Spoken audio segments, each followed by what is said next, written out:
Hi, and welcome to the Two Texts podcast. I'm here with my co-host John Andrews, and my name is David Harvey. This is a podcast of two friends from two different countries, meeting every 2 weeks to talk about the Bible. Each week we pick one text to talk about, which invariably leads us to talking about two texts, and often many more. This season we're taking a long, slow journey through the book of Acts to explore how the first Christians encountered the disruptive presence of the Holy Spirit. Well, John, it's good to be back with you and see you on what is a dark, cold, snowy morning for me, and I don't know if it's anything like that for you. No, it's certainly no snow here in lovely North Lincolnshire. We've got grey skies, but actually it's quite warm. Actually, I was out running this morning, and if it hadn't have been for the wind, I think I'd have got a super sweat on. So sorry about too much information for our listeners, but it was really quite warm, which was lovely. We're expecting a little bit of a dip in temperatures this weekend, but nothing on the scale of you, my lovely friend. So you do proper cold. We just do like soft cold over here. So yeah, absolutely. Yes, we're getting into the teens, the mid-teens of minus figures at the moment in Celsius. So we know Christmas is coming, and yes. Which I think means that for us, we were talking just before we started to record that, you know, as a pastor, you know, in a church context that like I'm in, this is where it starts to get busy for the season, and then with a traveling ministry like you've got, you start to actually get a little quiet for a little time. So that's nice as well. It is. It's lovely, actually. Yeah. So I've always tried to be fairly disciplined with my Sabbaths and my holidays and time off. So and even when I was leading a church, we tried to have serious time off over Christmas, New Year once we got the church stuff out of the way. So I've got 3 weekends off, which is lovely. And then just chilling with family and taking a little bit of rest. It's been a fantastic year. 2024 has been amazing. But it'll be nice to get up on Sunday morning or at the weekend and not be traveling hundreds of miles to a church. So that'll be great. So I'm just looking forward to a bit of rest and relaxation, and sort of rejuvenate the batteries and a little bit of Sabbath. So it's lovely. Looking forward to it. I love that.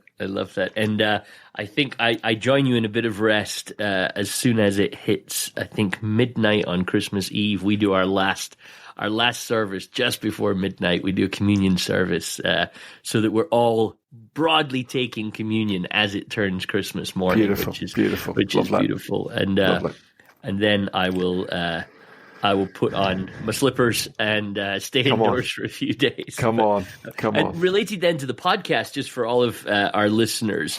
So this episode, if you're listening live, if you're listening later when this recording goes out, this will make no difference to you whatsoever. But we'll take a small break over Christmas. Be back on January the 7th, 2025. Wow. Oh my goodness.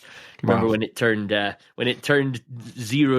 the year 2000, and we thought that was forever, and here we are 25 years later. So, and I think if I remember, we thought the world was going to end essentially when it went 00. Computers would crash, planes would fall out of the sky, and the internet would stop working, and all of that seems like a distant memory now. We've just figured out other things to convince ourselves the world is about to end. That's all that's changed.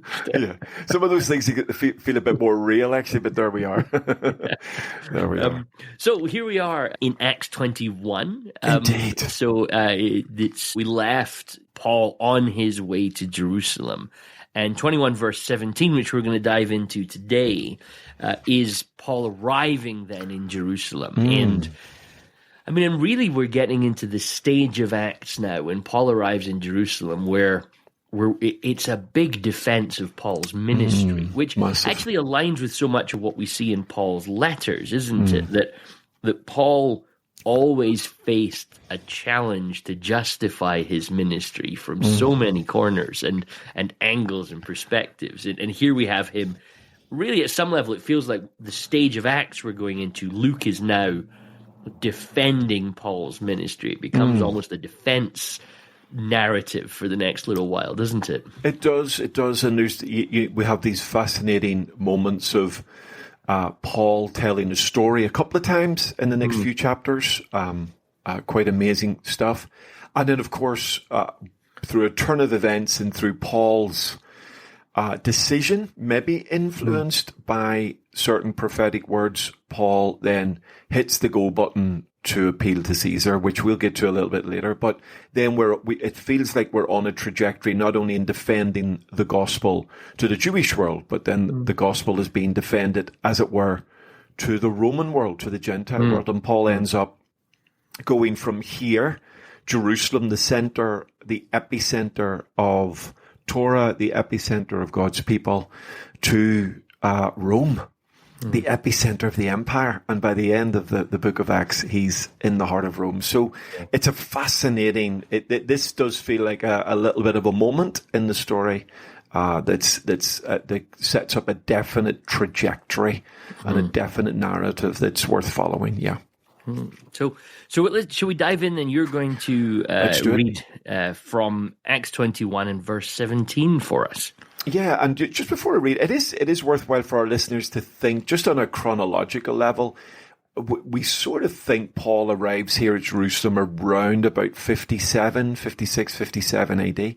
So as we're reading the story together, it's worthwhile thinking this is like 20 years after the resurrection of Jesus. So it gives us a wee bit of context as to some of the stuff that is still going on almost 20 years after Jesus has risen from the dead and empowered his community to go into all the world.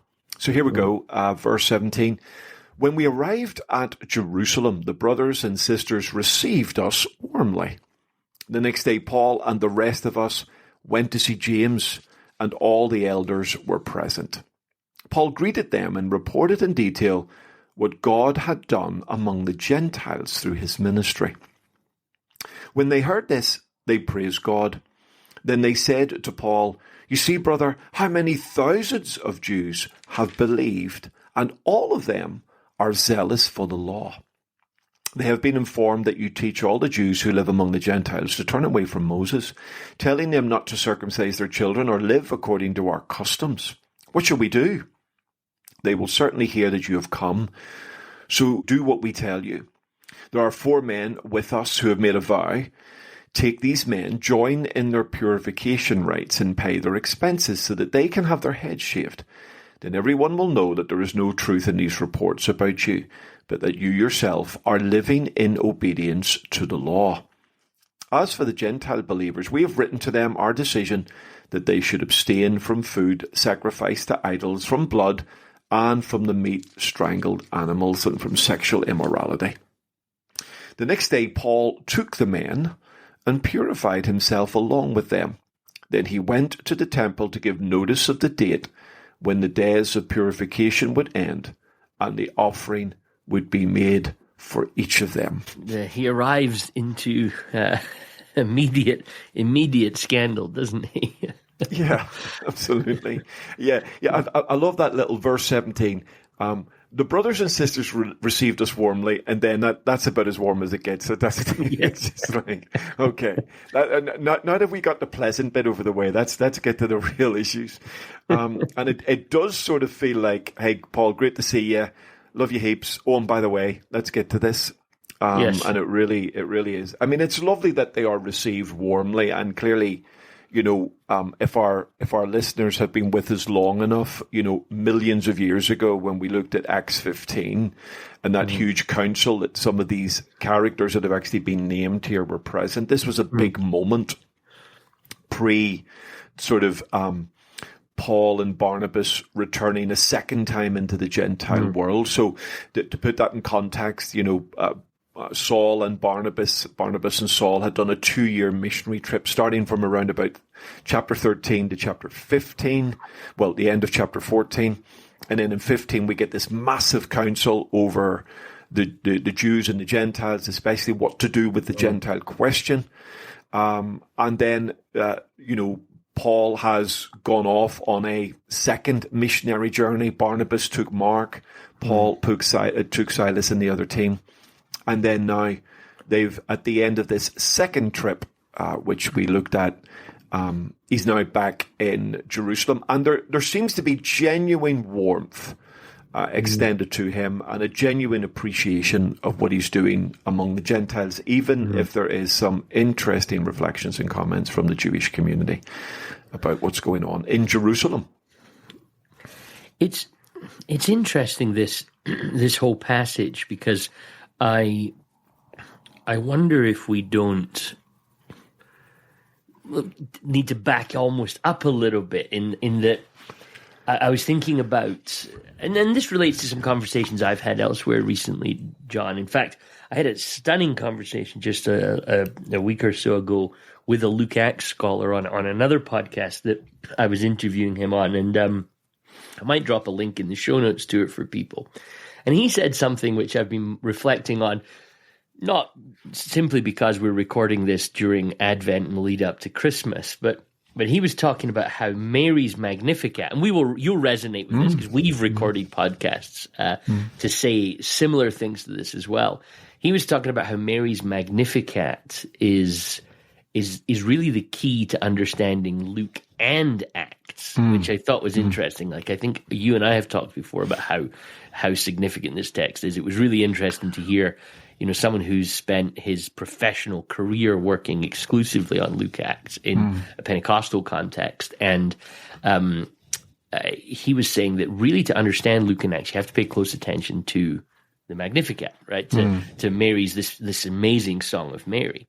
And I was thinking as I was reading this text, prepping for today, that you can feel that even in this text, that this underlying current of the gospel is reconfiguring things at some level is the complaint that Paul is facing, isn't it, here in this text? It's that there's actually assumptions now being made that the reconfiguration of the gospel he's making is doing things that he's not even saying. But I think we're getting into the mindset of how the gospel is perceived and heard by others, which is that, without sounding like too much of a play for how we've titled our series, but it's disruptive, right? Yeah. And so what I love about Luke's narrative here is it shows that disruption always has impact even more widely than its intended disruption, right? Yeah. So, but if we hold Mary's song that,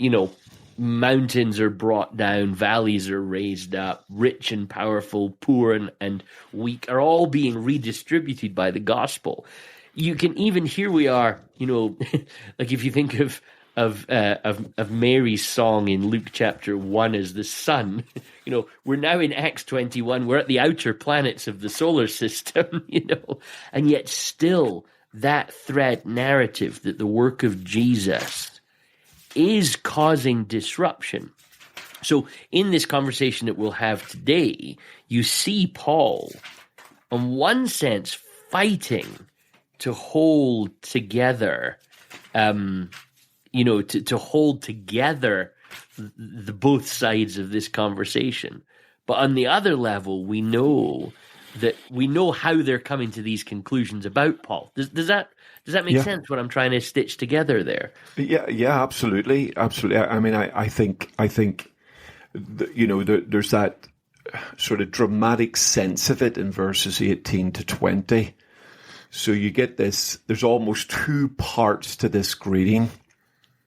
James and the elders were present, and it says, and Paul greeted them and reported in detail all that God had done among the Gentiles. Then you get this lovely little, when they heard this, they praised God.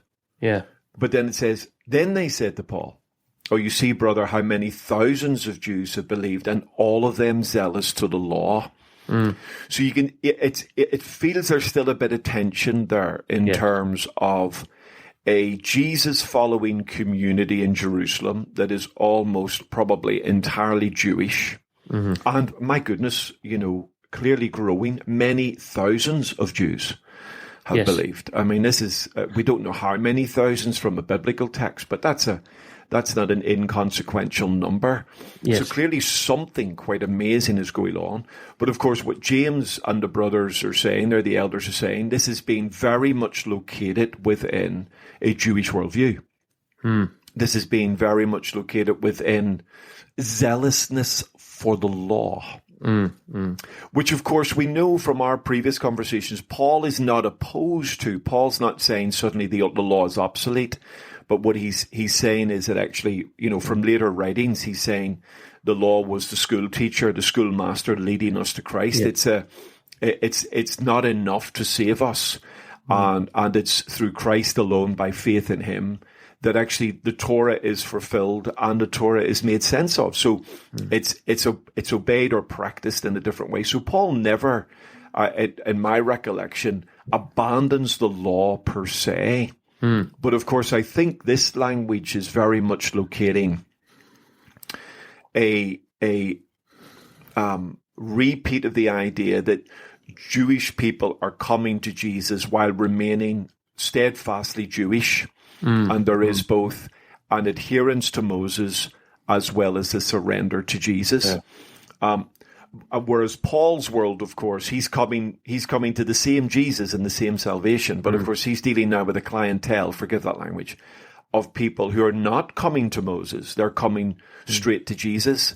So what do we do with Moses? And this has bounced round over and over and over again. I mean, if our listeners have stuck with us for a while, this just keeps coming round because it is an issue at the very heart of the journey of the book of Acts. Yes. In what way is the Lord reconfiguring the salvation story? In what way is the Lord, to quote Mary, being the helper of Israel here? In what way are the Gentiles configured into that story of Israel? And the understanding, well, how can that world be part of the salvation process of Israel? So there is still a real tension. And I think Paul, personally, he sort of personifies the tension between embracing Moses, but recognizing Jesus as the fulfillment of Moses, and then helping a Gentile world to embrace Jesus without necessarily knowing much about Moses. Mm-hmm. And I think that's...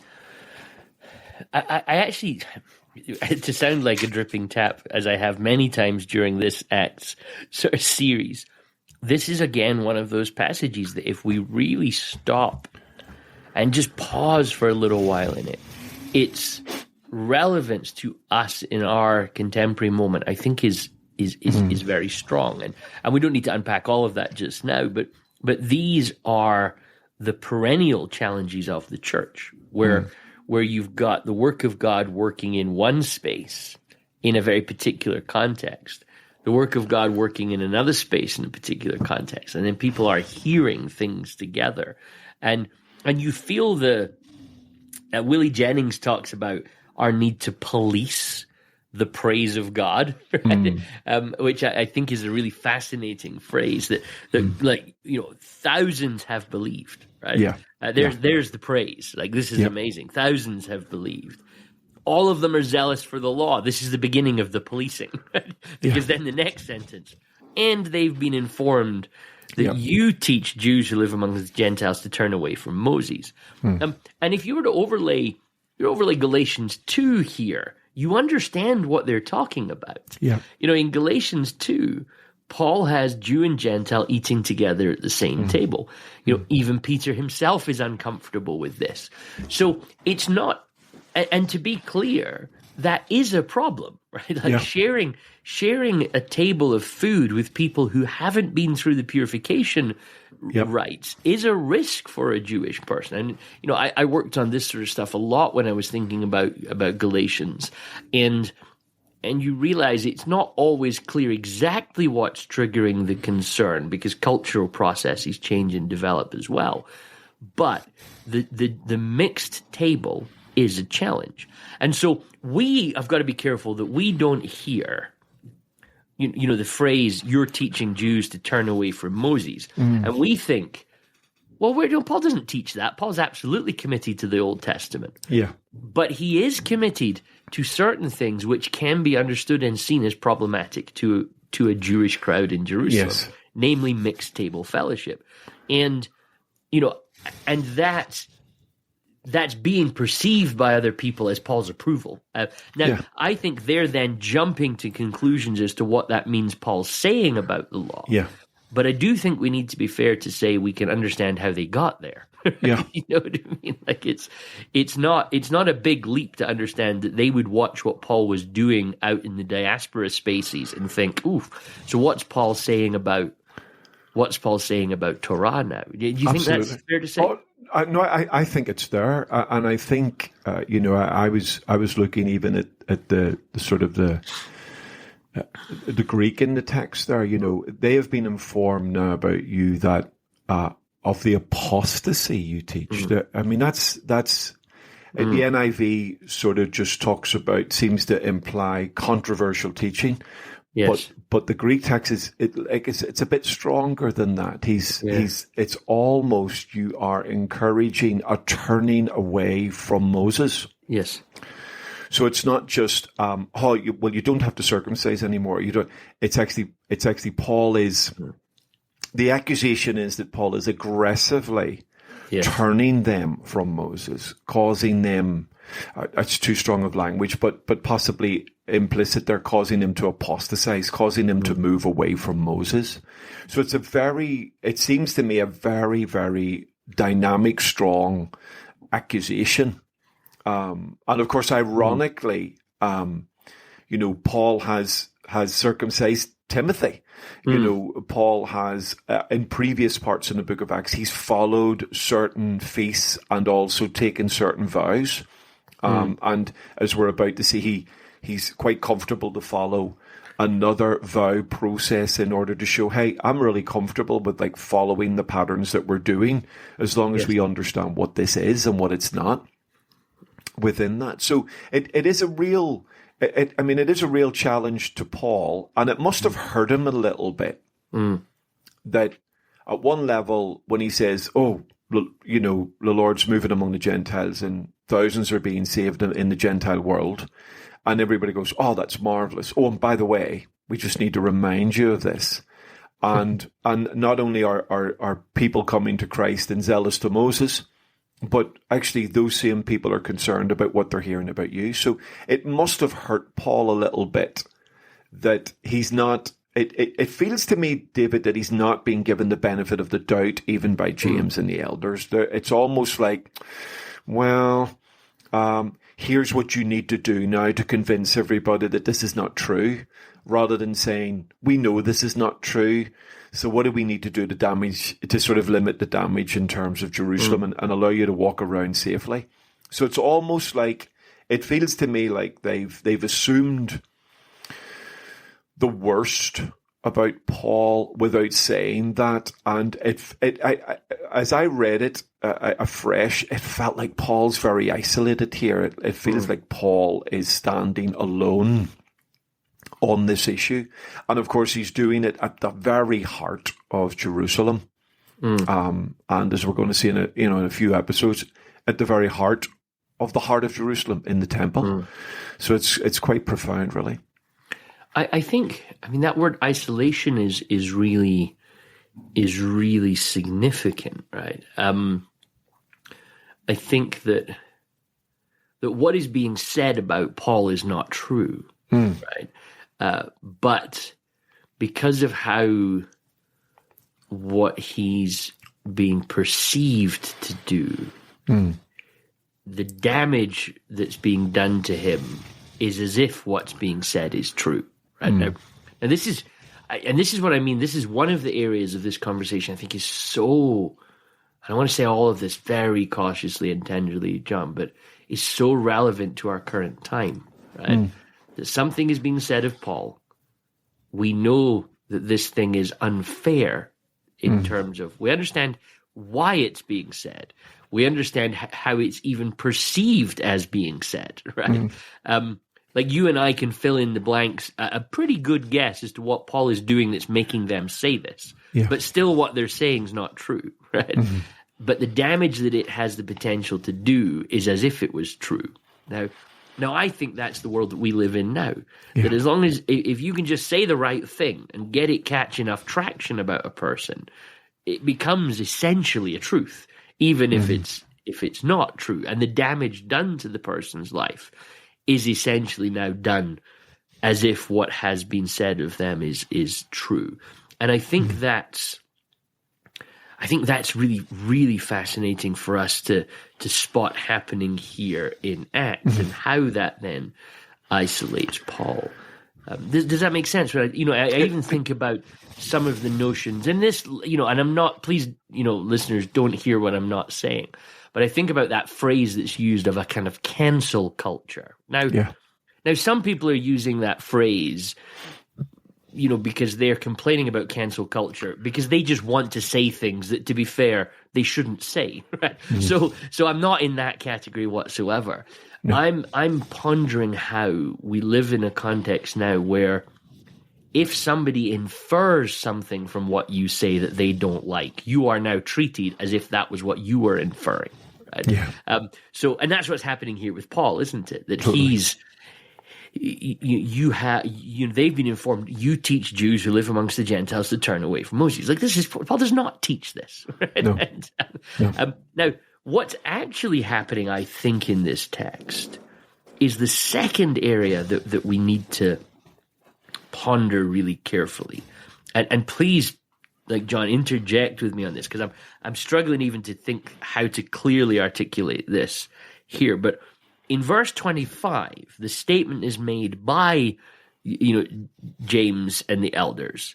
There's a reference back to Acts 15. We've written to them, exactly as Acts 15 said they should. We've written to them, told Gentiles abstain from sacrifice to idols, blood, meat of strangled animals, and sexual immorality. Their problem earlier on at verse 21 is what the Jews do in this situation. So they're actually not reneging on the Acts 15 document. They're saying that's fine, but not for the Jews in that area. The Jewish people have to still be teaching, living by all of the laws of Judaism and also being Christian.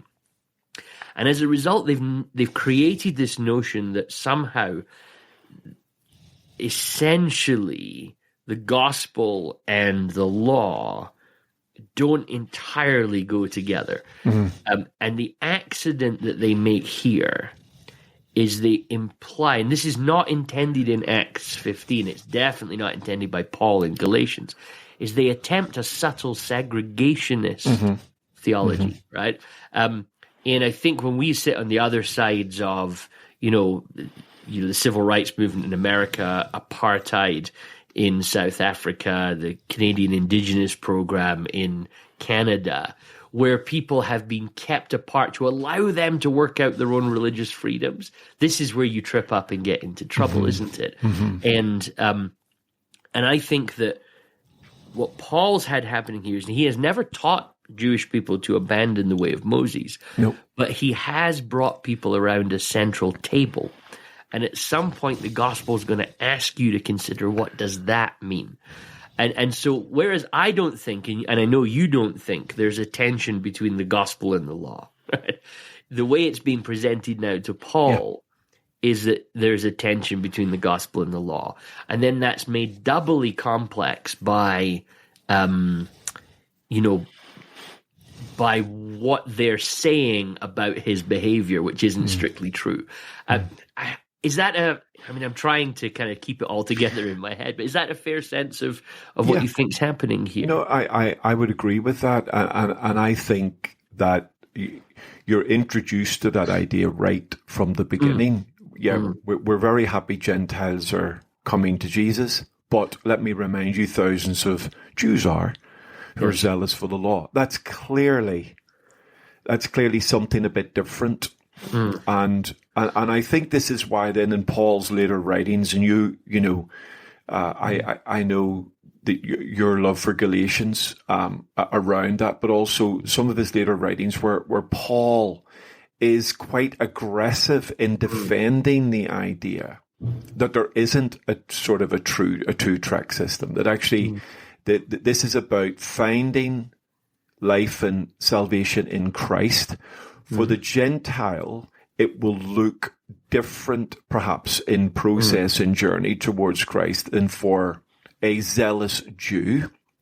But ultimately, it is finding fulfillment in Christ for both and allowing both to then appropriate Jesus sort of back to their world. So I think Paul is desperately seeking a unity of the two worlds that he represents, and he wants them to be one world. He wants this to be an ecclesia that represents all communities.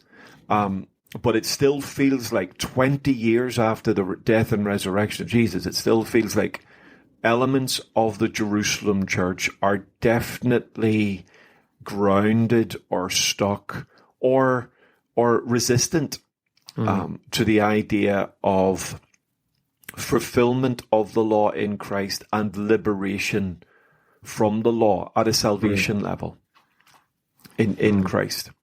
And I think, again, if we think about the geopolitical context around Jerusalem, you've got continued threat from Rome.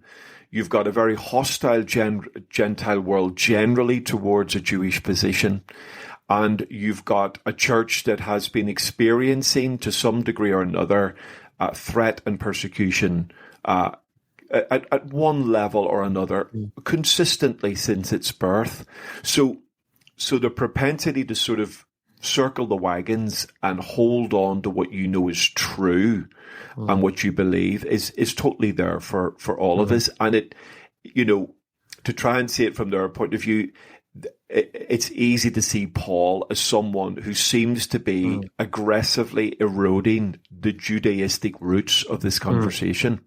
And they're going, why are you doing that when actually thousands of people are coming to Jesus while remaining zealous for their Judaistic roots within that? So it is I think there is a real sense.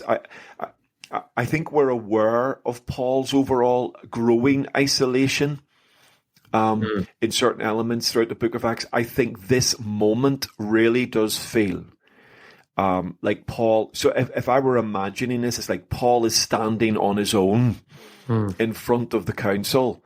And it's like they're going, right, we're not really happy about this. We've got some concerns. So here's what you need to do to fix this. And you need to do as you're told, sort of thing, rather than saying, yeah, we've heard these rumors, but we want to let you know we defended you, we stood with you because we fundamentally believe in a unifying gospel in Jesus Christ. Yes. And I think you've still got James and some of the boys and girls there struggling with a unifying idea in Messiah Jesus. And I think that's evident here in this conversation. There's a fear and anxiety in the story. And again, like I'm pondering, I was talking about Mary, and we talked about her in our last episode around, eventually as Paul's about to head, in verse 14 of chapter 21, okay, Paul's going to Jerusalem, the Lord's will be done. Right? We go all the way back to Mary in the Magnificat. Why is Mary rejoicing in the Lord? Because through her and her willingness to let the Lord's will be done, salvation has come into the world in Jesus, right? What we see here in then James and the brothers that are there is an anxiety about what the Lord's will means for them, right? Like, I think that's, and this is where I think that the modern resonances of this are so significant. That the gospel, and my goodness, we're in chapter 21 of Acts, and if we haven't, if you and I haven't said this clearly, which I know that we have, but if we haven't heard this clearly, the Spirit is driving us into new space. Yeah. And what we're encountering in this stage, which is why I appreciate this text so much, but it's so painful, is this continued trying to lock the Spirit down, right? It's like, it's all good and well that you're seeing that thing with the Gentiles, but look what's happening here, Paul, and these people are zealous for the law, And then what they do is they put upon Paul as an attempt to settle their own anxiety. Okay, you need to take some purification rites, Paul. Prove to everyone that you're still proper. Prove to everybody that you're still authentic. Now, to jump ahead to our next episode, after Christmas as it will be, we're going to see it doesn't work. right? Yeah. Because that question's out there. And actually what we maybe learn is that James and the elders' question is being driven by a wider anxiety that's in the whole city about Paul. Yeah. And the moment... So, my goodness, John, I pity our poor listeners because my brain's like all over the place with these thoughts right today, right? But think about, let's go all the way back to Luke chapter 1. 2 people encounter the angel. Zechariah, deeply afraid, right? How can this be? This can't be right. Mary ponders the words that are said and says the Lord's will be done, right? So thinking back to what you and I have said so many times, I've now bumped into another scholar who said this to us. This is setting us up how to read Luke and Acts, right? Here we have Paul following God. The Lord's will be done. We're gonna see the gospel reach everyone and anyone. And then you have James and the elders who are doing a really, like that duck under the water paddling really fast, trying to look like they really have concerns about Torah and law observance. But actually they've picked up the cultural fears of the city, and they're now trying to theologize them and oppress Paul. And more importantly, I think Paul would interject at that point, oppress the gospel in this process. Like this is the story of the church, John. It is. Like how often in the last year have we seen Christians concerned or bothered about things that when you really look closer, that's a cultural thing you're concerned about. It's not a gospel thing you're concerned about. And then if one pastor leans the wrong way or one Christian voice leans the other way, we throw that person over the boat, declare them a sinner because they were seen with the wrong type of person, walked alongside, or in the wrong picture with the wrong person, said something that we thought sounded like something else that somebody else said one day. Like this story could be ripped out of any blog that I've read, in the last year. And it's 2,000 years old, this story is. Completely. Which makes me want to pay attention to, is this part of the threat that the gospel causes? Yeah. That in my own life, that the gospel stirs up a fear that things will not be safe for me. And the thing I want to then do is lock it down and make it feel safe for me. It's like to say to Paul, we'd all feel safer with you if you just took some purification rites. Yeah.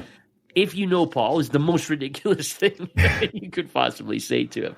I mean, I may be ranting now, John, but do you hear what I hope I'm saying what I think I'm wrestling with in this. Yeah, completely. No, you're coming across very clear. Absolutely. It's wonderful to see your passion and all of that. And I think it's not just, the threat of the gospel to us, it's the threat to the gospel. Yes. And I think one of the things we've got to constantly be careful of, and this story reminds us again, is that we must not impose ideas onto the gospel, which then restrict the gospel being the gospel, ultimately. So, and I think it's one of the great challenges that we have in any form of organized religion around, any form of religion, but certainly,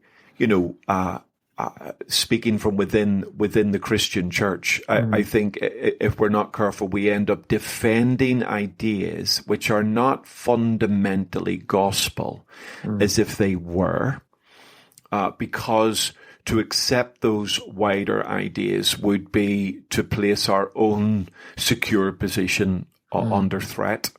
And so it's not just that the gospel is a threat to us, in that the gospel should always challenge us fundamentally at the core of our belief system, and challenge my world.